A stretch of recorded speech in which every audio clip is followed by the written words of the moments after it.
Welcome to Dr. John Andrew Morrow's Polymath Podcast, where we educate, enlighten, and inspire. If you enjoy our content, click like, subscribe, and share. Today's topic is Ernesto Cardenal and Sufism. While much has been written about the influence of Christianity, Marxism, and nativism in the poetry of Ernesto Cardenal, little or nothing has been written regarding the Islamic influence in the works of the Nicaraguan poet. However, to the surprise of most scholars, the works of Ernesto Cardenal have been influenced directly and indirectly by Islamic ideas. In this paper, we propose to present the mystical manifestations of the Islamic presence in the poetry of Ernesto Cardenal. Although most scholars are aware that Cardenal was a disciple of Thomas Merton, few are aware that Merton had ties to Fritjof Schuon, also known as Sheikh Isa Nuruddin al-Alawi, the Swiss metaphysician and perennialist who founded the Mariamia Sufi order. Schuon himself had connections to René Guénon, also known as Yahya al-Wahid,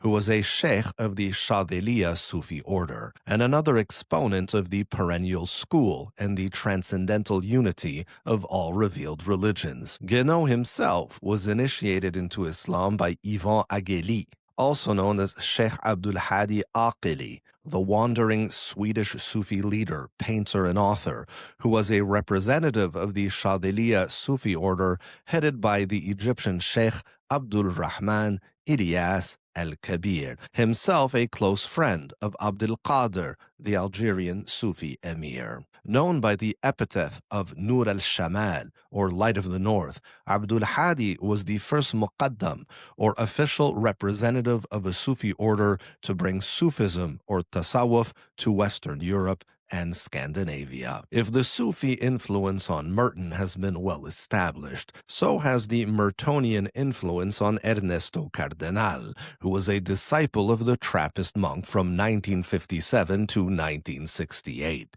Not only did Cardenal benefit from 2 years of direct guidance from Merton at the Abbey of Gethsemane from 1957 to 1959, but he visited his mentor once more in 1965 and kept in regular communication with him via correspondence. If Merton introduced Cardenal to socially committed Christianity, the indigenous world, and the union of religion and science while he was at Gethsemane, he also introduced him to Sufism through the perennialist school of René Guénon in Fritjof Schuon, and the works of the great Muslim mystics after he left the abbey, introducing him to the works of Louis Massignon, Titus Burckhardt, Martin Lings, Syed Hussein Nasr, Henri Corbin, as well as the teachings of Sidi Abdus-Salam, Sheikh Ahmed al-Alawi, and Idris Shah. After the death of Merton, Cardenal continued to study Sufism, including the works of Rumi,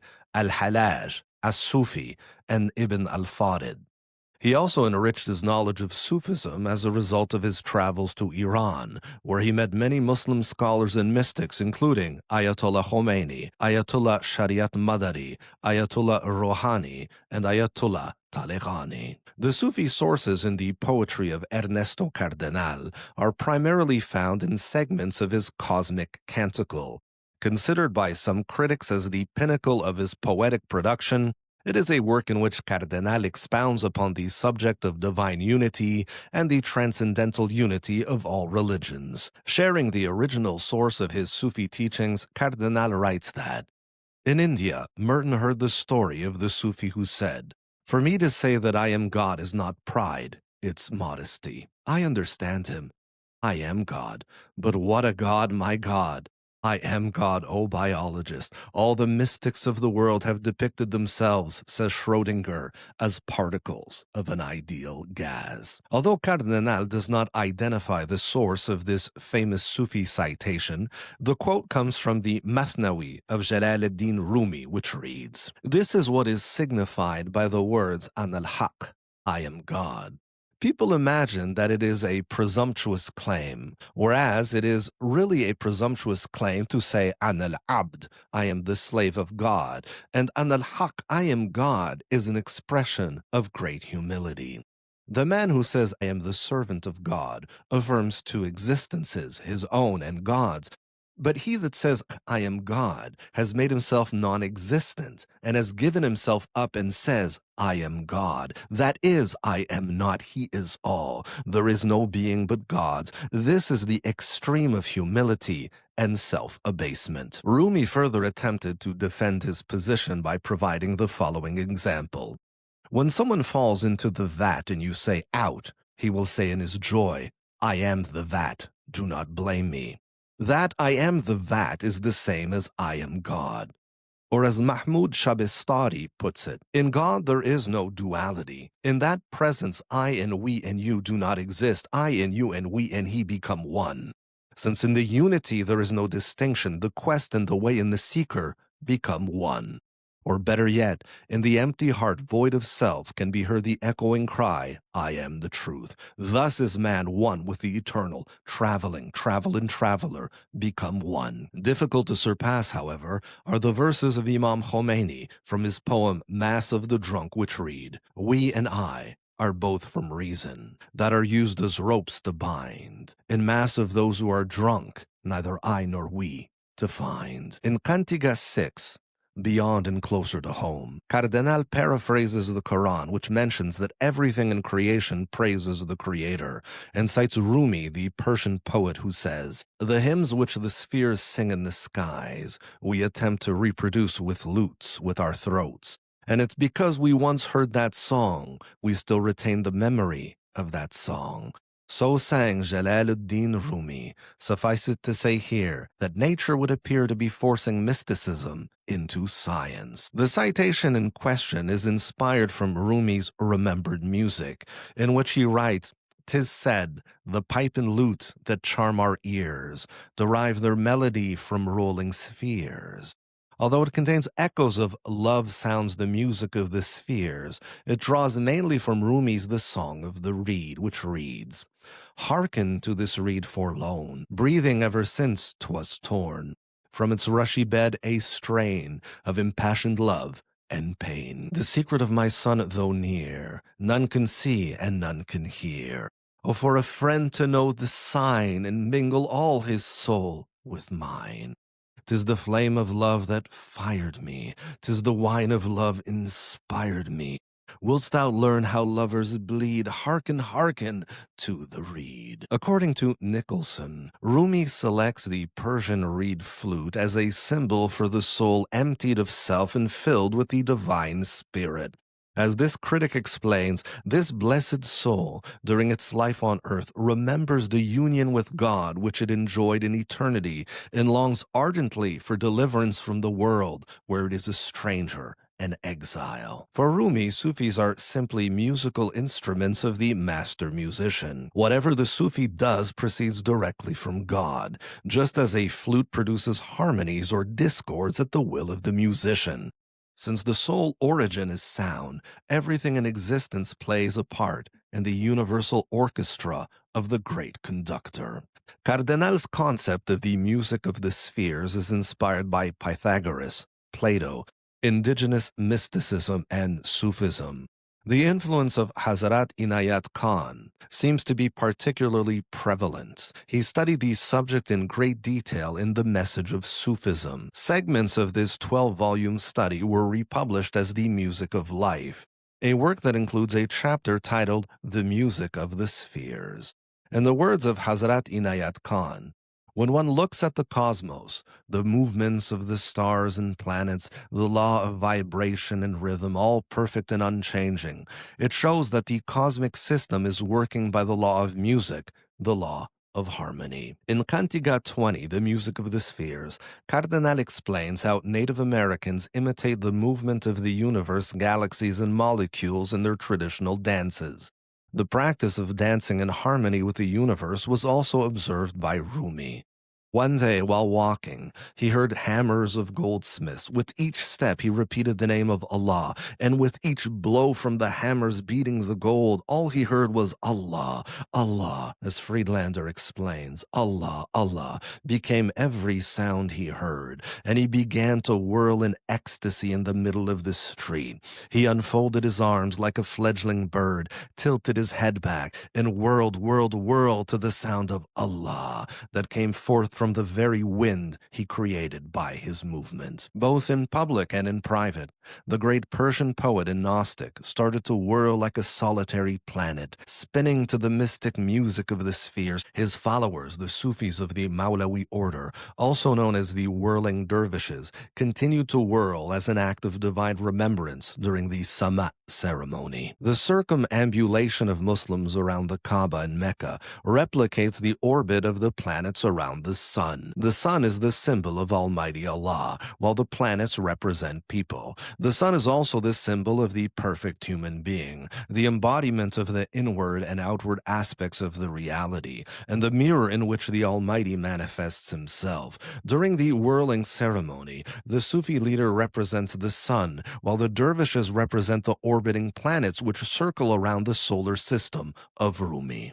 In Cantiga 15, Nostalgia for Paradise, Cardenal writes, "That yourself may separate myself from us too. I don't know whether between quote self and self in Arabic if they use quotes in Arabic."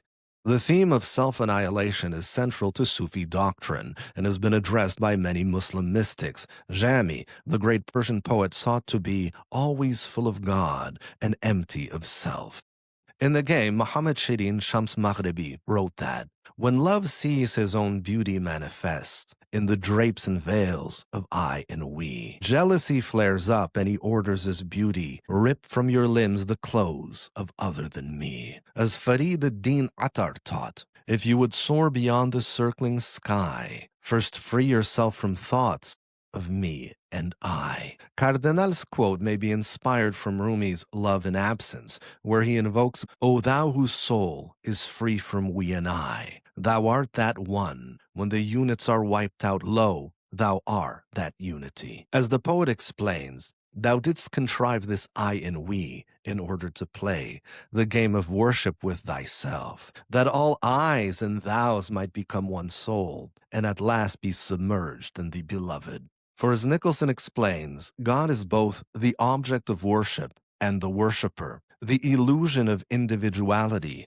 I and we, arises from the interplay of two opposite aspects, essence and form, under which the one reality may be regarded. Since everything stems from the same single creator, early Sufi authors used to quote this saying, "None but God has the right to say I."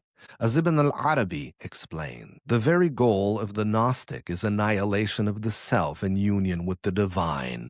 When you know yourself, your I-ness vanishes, and you know that you and God are one and the same. In Cantiga 42, a certain something that remains, Cardenal describes the contemplation of a famous Muslim mystic who seeks the face of God. In the perfumed Baghdad night, for want of his face, Ibn al-Farid contents himself with the full moon. Cardenal, of course, is referring to Umar ibn Ali ibn al-Farid, who is widely regarded as the greatest mystic poet in the Arabic language. Although the poem deals in part with Ibn al-Farid, its title is drawn from the words of al-Hallaj, "Between me and you, there lingers an it is which torments me. Lift through mercy this it is from between us both." The face which Ibn al-Farid seeks in Cardenal's poem is the face of Allah, an expression which recurs frequently in the Quran. In verses such as, "Wherever you turn, there is the face of Allah," the expression refers to the manifestation of God. In verses such as, "Everything that exists will perish except his face, and all that is on earth will perish, but will abide forever the face of thy Lord full of majesty, bounty, and honor," the expression refers to the divine essence. The full moon which Ibn al-Farid refers to is the radiant Muhammadan spirit. As Ibn al-Farid wrote in the poem of the Sufi way, "I embraced my lights, and so was their guide. How wondrous a soul, illuminating lights. My full moon never waned, my sun it never set, and all the blazing stars followed my lead." In other words, the moon is the divine light which illuminates the spirit of the complete and perfect human being, the physical and spiritual proof of the divine presence. In Cantiga 43, Omega, Cardenal writes, "Each atom is his throne," said the Sufi. although now thrones and atoms are different. Although Cardenal does not identify the Sufi in question, the Muslim mystic was alluding to the Quranic verse which says, "Nor is hidden from thy Lord so much as the weight of an atom on the earth or in heaven," as well as the famous Ayat al-Kursi, or verse of the throne, which says that his throne doth extend over the heavens and the earth. As Quranic commentators have clarified, the throne refers to divine sovereignty, knowledge, omnipotence, and omnipresence. If every atom is proof of the sovereignty of the divine, each atom of not being reflects a divine attribute, since the sum of the reflected rays of being is the perfect image of God. In Cantica 22, in an unexceptional galaxy, Cardenal relates that the Persian Sufi, as-Sufi, gazed from the turret or minaret into the pearl-sown sky, like a nebulous shock of camel hair.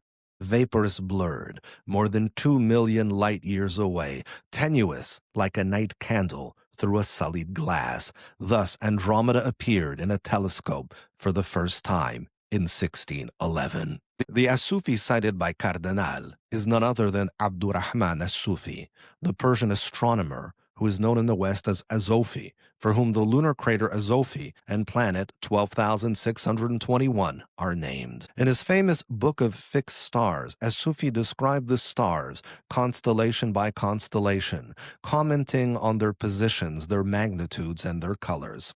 In this case, Cardenal refers to as-Sufi's famous descriptions and illustrations of a little cloud, which was actually the Andromeda galaxy.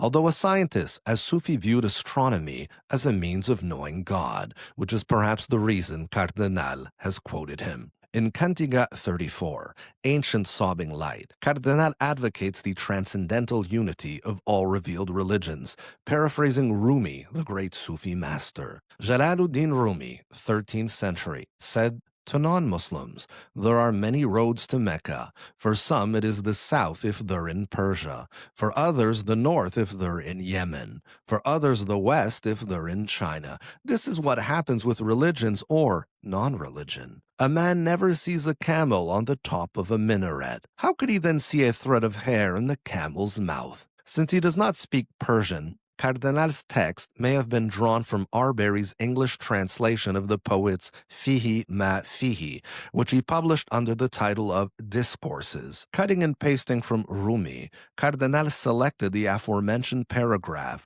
closing it with the following line drawn from another section of the same discourse. If someone can't see the camel on top of their own house, how can they see the thread of one hair in the mouth of that camel? In the eyes of Cardenal, the secret which the simple-minded of the past and present cannot comprehend is the transcendental unity of all divinely revealed religions.